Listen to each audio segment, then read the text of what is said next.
نظرا لارتفاع اسعار السيارات بدانا نشهد دلوقتي ان كل الناس ما بقتش تقدر لا تغير عربيتها او تقدر تجيب عربيه تانية جديده، فكله بيلجأ اللي هو يصلح عربياته القديمه ويمشي حاله.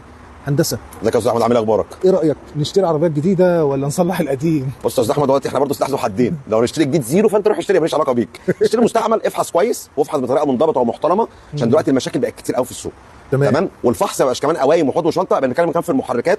صحيح. تمام. العربيات بتجي لنا متبهدله واسعار قطع الغيار بقت غلت جدا. الناس مش مصدقه ان كل يوم الاسعار بتغلى، كل يوم بتغلى فعليا. ده حقيقي. فاحنا عايزين نرجع بقى للزمن الجميل، زي ما انا كنت بقول لك قبل الفيديو، ده بقى شغل الزمن الجميل. العربيه دي جايه لي المفروض اللي هي ان شاء الله هتعمل طقم شامبر كامل. تمام. طبعا شجره ميه متبهدله، العربيه دي اصلا مهلكه بسبب كميه الفنيين اللي ما لهمش في الشغلانه اشتغلوا فيها. نوعها ايه العربيه دي؟ دي اسبرانسا 620. ايه عامل لها كام في السوق دلوقتي يا هندسه؟ دلوقتي بيتكلموا في 200,000 جنيه. ايه؟ 200,000 ده 200 واكتر كمان. العربيه كنا بنبيعها ب 70,000 جنيه.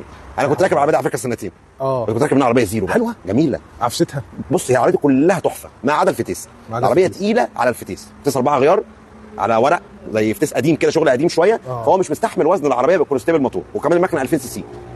فالعربيه يعني العربيه كويسه، يعني لو حد حابب يشتريها بس يفحصها كويس.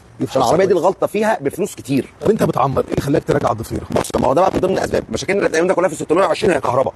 على فكره العربيه مش كده كهرباء، كهربائيه فظيعه. ان كان من شاشات العرض، ان كان من فتحه السقف، ان كان من الصاله الخلفيه، والعربيه كل حاجه فيها على كنترولات وكل حاجه فيها غاليه. تمام ما شاء الله. فاحنا هنا واحنا بنعمر احنا لجأنا اللي احنا اول حاجه نرممها الضفيره قبل الموتور كمان. تمام. يعني قبل ما الناس عليها وانت بتتكلم. قبل ما اعمل المكنه انا فكرت المم الضفيره.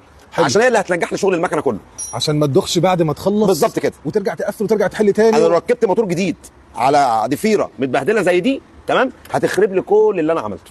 حلو. فاحنا التنويه اللي بنقوله لما نيجي نشتغل في العجل القديم ده، عايش كلمه عجل دي شغل فنيين. لما نيجي نشتغل في العجل القديم دي نراجع على الضفيره قبل المكنه، قبل المكنه، عشان العربيه دي كلها حسات، وانا اسف كلها قرف في الكهرباء. جزاك الله خير حبيبي هندسه، حبيبي.